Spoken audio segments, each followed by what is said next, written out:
Và cuộc phiêu lưu của mình ở quốc gia này hôm nay bước sang ngày thứ 2.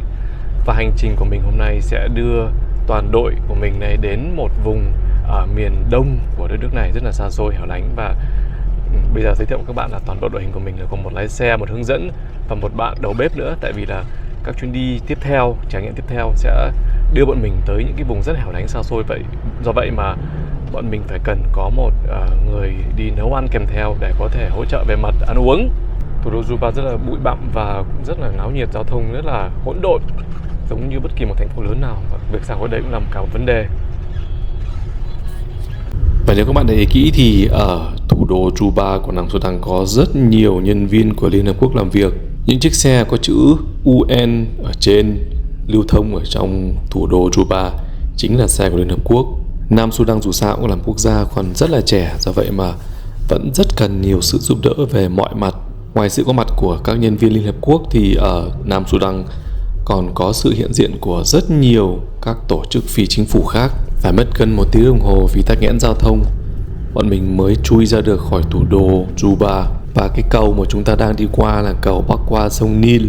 Ra bên ngoài thủ đô Juba một chút thì đường xá rất là tệ. Thỉnh thoảng một đoạn đường rải nhựa của nó vẫn là đường đất, rất bụi. Và hai bên đường thì các bạn có thể thấy là ở đây hầu như không có cơ sở hạ tầng nào hết, chứ đừng nói là cơ sở hạ tầng cho du lịch. Những cái đoạn đường có trải nhựa thì cũng còn vẫn rất nhiều ổ gà.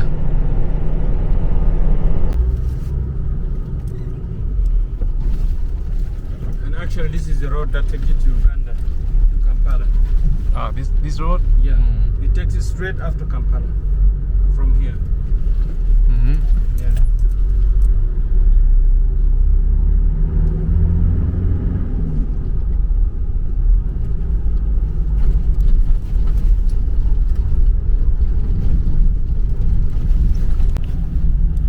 Và dọc đường đi bọn mình còn bắt gặp rất nhiều xe tải của Liên Hợp Quốc chở lương thực tới các vùng khó khăn của Nam Sudan để cứu trợ. Ở các thành phố lớn của Nam Sudan thì không thiếu lương thực, nhưng theo lời kể của hướng dẫn thì Nam Sudan còn rất nhiều vùng nghèo khó, thiếu lương thực trầm trọng và cũng bất ổn. Ở đó vẫn có sự có mặt của lực lượng gìn giữ hòa bình của Liên Hợp Quốc, và những sự cứu trợ về lương thực như này cũng thường xuyên được diễn ra. Và trên đường đi có rất nhiều những trở ngại, và một trong những trở ngại đó là những cái checkpoint, những cái điểm kiểm soát của cảnh sát. Họ dừng lại và họ kiểm tra giấy tờ. Và đương nhiên một mục đích nữa đó là để vòi tiền. Những cái checkpoint này có ở rất nhiều, và khi thấy người nước ngoài thì họ lại càng giữ lại lâu. 0, 9, 2, 9, 7. Nhiều khi họ bắt tất cả mọi người phải xuống xe để kiểm tra giấy tờ.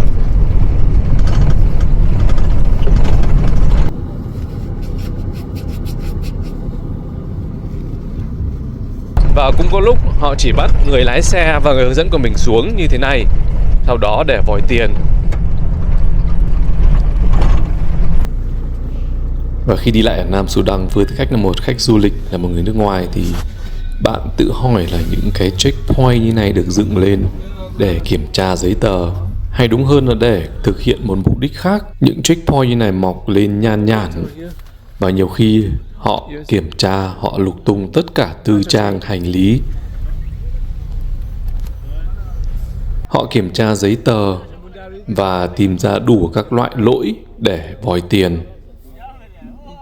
Và theo lời tâm sự của người hướng dẫn thì Nam Sudan là một quốc gia rất là trẻ, và ngành công an cảnh sát của quốc gia này chưa quen nhiều với sự hiện diện của khách du lịch nước ngoài, và họ nghĩ là rất nhiều khách du lịch tới đây là để làm tình báo hoặc gián điệp. Do vậy họ hoài nghi tất cả những người nước ngoài tới đây với tư cách là khách du lịch. Hơn thế nữa, sau khi giành được độc lập vào năm 2011, tất cả những bộ đội binh lính từng phục vụ trong quân đội được đưa vào làm cán bộ của nhà nước. Với kinh nghiệm phục vụ trong quân đội và với trình độ học vấn rất là có hạn, nhiều khi họ không hiểu du lịch là gì. Có những lần đoàn lại ngơi chân bị chặn, và họ rất thắc mắc là tại sao lại tới Nam Sudan du lịch. Đơn giản là họ không thể hiểu là tại sao một người nước ngoài tới từ một nước rất là xa xôi lại có thể lặn lội tới đây du lịch. Ngoài những câu hỏi có vẻ như rất là ngớ ngẩn, ví dụ như anh đã báo với đại sứ quán của nước mình khi anh tới Nam Sudan chưa, thì mục đích cuối cùng của mỗi cái cuộc kiểm tra giấy tờ này vẫn là để vòi tiền. Và nhiều khi họ vòi tiền khá là trắng trợn và họ nhận tiền hối lộ một cách công khai, không hề giấu giếm. Và ở Nam Sudan thì dù sao, để đi bất kỳ một nơi nào bạn cũng cần phải có giấy phép của chính phủ Nam Sudan. Mặc dù giấy phép này được chính phủ cấp, song mỗi trạm kiểm soát lại tìm ra một cái gì đó để bắt lỗi và vòi tiền. Và chất lượng đường xấu làm chuyến đi mệt mỏi một phần, thì những nhân viên ở những cái trạm checkpoint này làm mệt mỏi chắc 10 phần. Và nếu có một cuộc thi tham nhũng ở châu Phi thì chắc chắn Nam Sudan không chiếm giải nhất thì cũng phải giải nhì. Và quãng đường tiếp theo chỉ là toàn bằng đất và không có đường chảy nhựa nữa.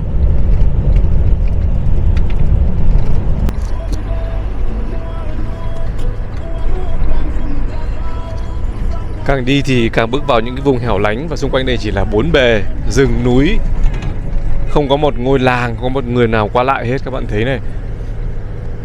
Và đường đây thì vẫn xấu như vậy. Đây không biết có thể gọi là đường được không nữa. Và quan trọng hơn nữa là càng đi thì càng thấy cái sự hẻo lánh ở đây. Các bạn biết là Nam Sudan là một quốc gia rất là lớn và dân số khoảng tầm 11-12 triệu thôi. Do vậy mà dân rất là thưa thớt.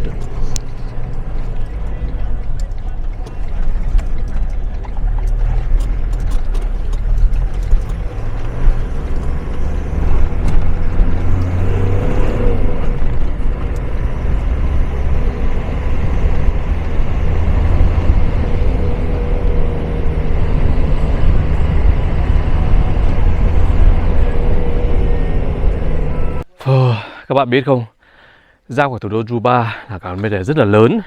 Từ khách sạn của mình ra khỏi thành phố là khoảng 3 trạm kiểm soát. Và tiếp theo đó nữa khoảng tầm 3-4 trạm kiểm soát nữa, khoảng tầm 6-7 trạm kiểm soát trên cái chặng đường khoảng tầm 200 cây số mà bọn mình đi được cho tới thời điểm này. Và mỗi lần kiểm tra như vậy là phải xuống nói chuyện thỏa thuận về giá cả khoảng tầm 20 đến 30 phút thì mới có thể đi tiếp được. Và trên cái chặng đường đó bọn mình đã dừng lại để thăm cái ngôi làng của bộ lạc đầu tiên. Nơi đây chắc chắn là không có hối lộ, không có tham nhũng và chắc chắn là một cái nơi rất là đẹp. Để chúng ta hãy lên kia để thăm ngôi làng bộ lạc này nhé. Đường tới ngôi làng của bộ lạc này không chỉ xa xôi, cách trở mà còn rất là cao nữa. Đơn giản là họ sống trên núi. Để chúng ta chuẩn bị vào đến tới ngôi làng của họ.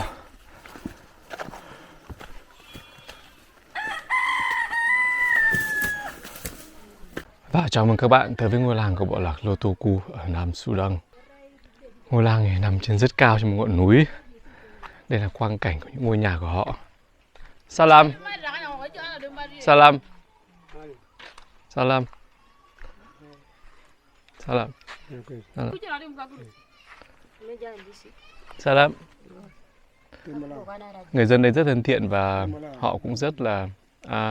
cô này có chỉ cho đây là một loại rau người ta đang làm để chuẩn bị ăn. Rau này rất là giống rau ngót. Lá cũng rất là giống, nhưng chắc là không phải rau ngót nhưng mà rất là giống.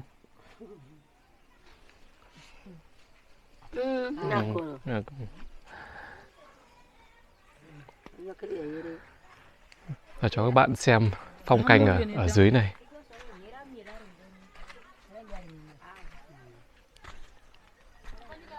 Dưới kia là thung lũng. Và đằng xa nữa là những ngọn núi. Có thể là núi đó cũng có những ngôi làng của bộ lạc này.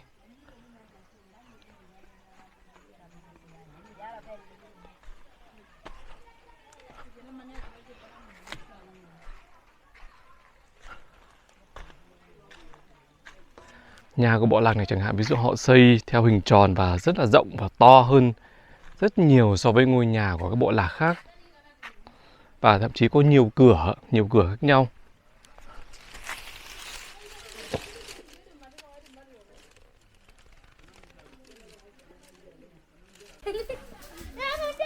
Các bạn biết là tổ tiên của loài người chúng ta cũng là những người mà đã sống trong hang động. Và ở châu Phi hiện nay còn rất nhiều bộ lạc mới chỉ cách đây không lâu họ mới rời xa cái lối sống trong hang động đó. Tuy nhiên đây là một trong những bộ lạc vẫn duy trì lối sống ở trên những cái dãy núi cao. Cho dù họ không còn sống ở trong hang động, nhưng nhà cửa của họ vẫn được xây ở trên những cái nơi rất là cao như thế này.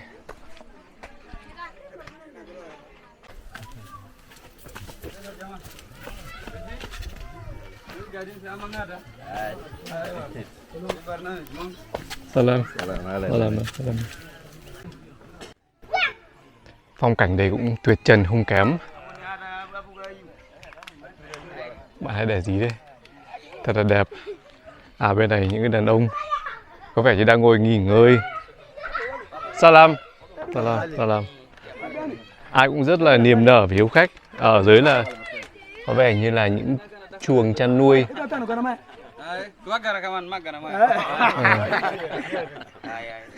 Salam. Ai cũng tươi cười và chào đón. Every 10 years they build one. Every 10 years they build. Every 10 years they put the stages, you know. But for what? It defines the growing status, you know, like when the tribe is, when the population is going high, like every 10 years they knew there's a lot of new members, they build one. Và như bạn thấy thì đây là cái tháp, và cái tháp này sẽ được xây theo từng năm một để thể hiện cái sự phát triển của bộ lạc này. Bộ lạc càng phát triển, dân số càng tăng thì họ càng, thì mỗi năm sẽ thay thêm một tầng.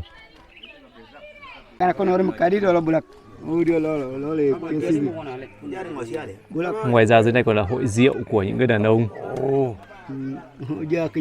Rượu họ tự làm và mang ra uống với nhau như một cái thú vui. À đây, họ mời. Các bạn nghĩ là mình có nên uống không?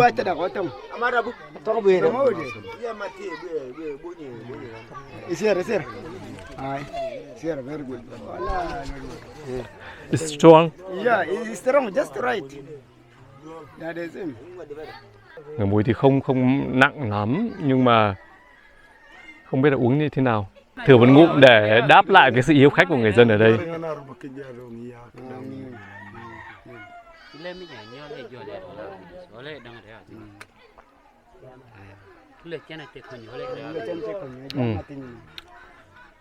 Chua thì nhiều hơn là có vị cồn, các bạn ạ, không nặng lắm nhưng mà rất là chua.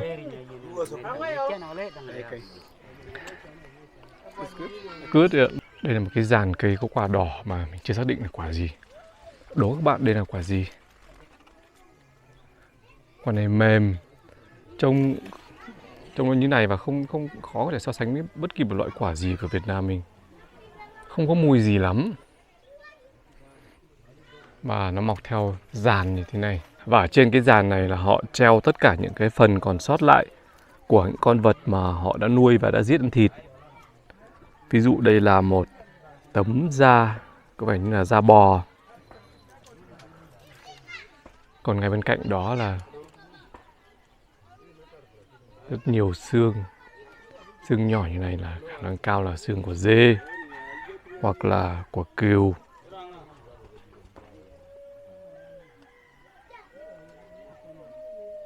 Ở dưới này có rất nhiều. Đơn giản là những con vật nuôi mà họ đã rất yêu quý. Do vậy mà họ không muốn từ bỏ nó và vẫn muốn giữ lại một chút nào của những con vật này để làm kỷ niệm. Và ở đây cũng vậy. Mặc dù bộ lạc này vẫn còn giữ cái nếp sống, vẫn còn một tính chất nguyên thủy, song như bạn thấy nhà cửa và tất cả những cái thứ ở đây có vẻ rất là ngăn nắp và có tổ chức nữa. Ở đây có những cây xoan rất là to.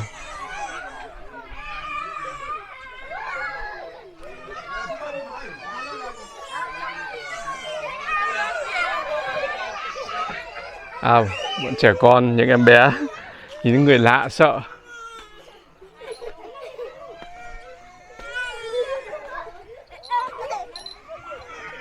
Salam.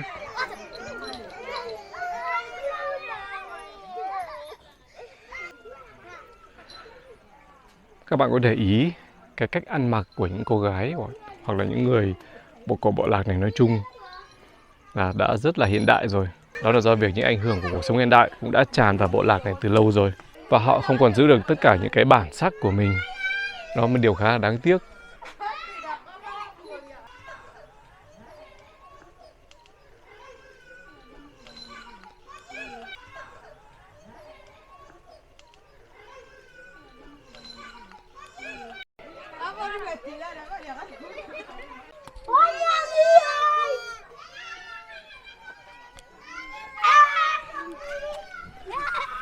Khu bếp rất là gọn gàng và kiểu cách.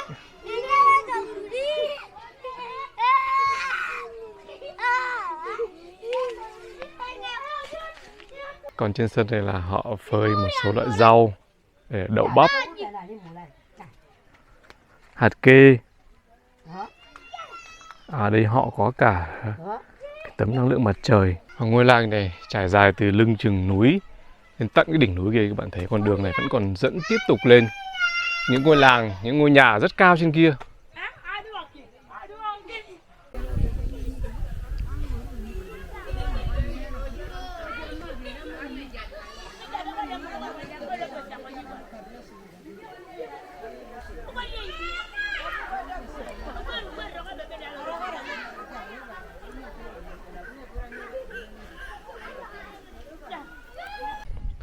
Giờ mình đã trèo lên đỉnh núi hơi mệt một chút. Tuy nhiên phải nói là đây là Bộ Lạc, có ngôi làng đẹp nhất mà mình đã từng tới thăm.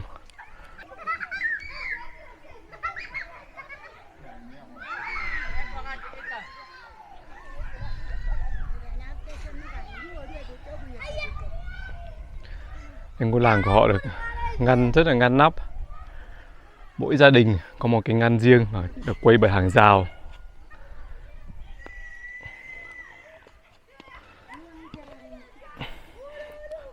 Còn ở bên này, ở bên dưới là thung lũng, đồi núi. Và dưới đây cũng còn có rất nhiều làng nữa.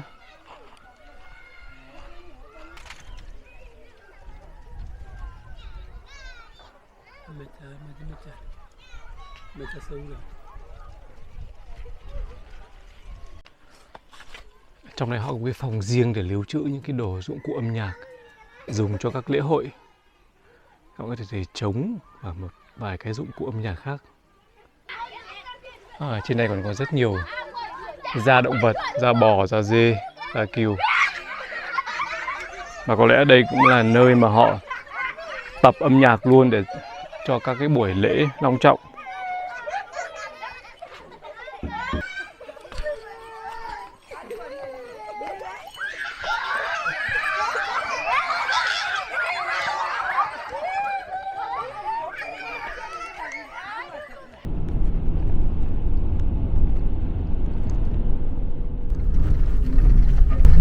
Và màn đêm cũng đã buông xuống và càng đến chất lượng đường càng tệ. Tại vì khu vực mình tới là nơi rất là xa xôi và hẻo lánh. Và trên đường còn rất nhiều cú mèo. Và cú mèo trong đêm không phải là một cái điểm gì đó quá là tốt đẹp. Và ở đây đồng không mông quạnh, không có làng mạc, không có người đi qua lại gì hết. Chỉ là một cái màn đêm thăm thẳm. Trong đầu lúc này nảy sinh ra một vài cái suy nghĩ khá là đáng sợ. Ví dụ bây giờ mà có cướp nó ra đây thì không biết là thế nào. Hơn 11 giờ đêm bọn mình đến một thị trấn và thuê tạm một cái nhà trọ ở đây để ngủ trú chân qua đêm nay. Cái nhà trọ này tối tăm, không có điện đóm, nhưng mà muỗi thì bao la. Tôi có chỗ để trú chân đêm nay đã, rồi mai tính tiếp.